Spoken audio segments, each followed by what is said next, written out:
Kadang-kadang kita rasa tak seronok dengan apa yang ada di sisi kita, tapi itu adalah yang terbaik. Ada benda yang kadang-kadang kita minta luar daripada kemampuan kita, niat kita yang salah kemungkinan. Mungkin nak bergaya lah, kau minta yang ini, kau minta yang itu.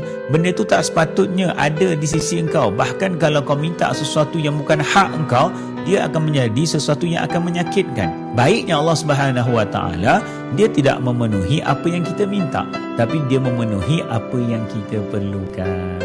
Ayat Quran sebut benda tu, tuan-tuan. Kadang-kadang kita rasa seronok dengan benda tu, tapi sebenarnya tak baik untuk kita.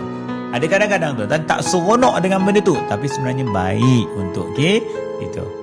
Sebab apa? Sebab Allah membawa datang, cara Allah memakbulkan doa kita, membawa datang apa yang kita perlukan, bukan apa yang kita minta.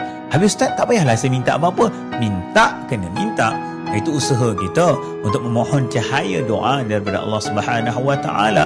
Tapi apa yang Allah nak bagi, kita serahkan kepada Dia.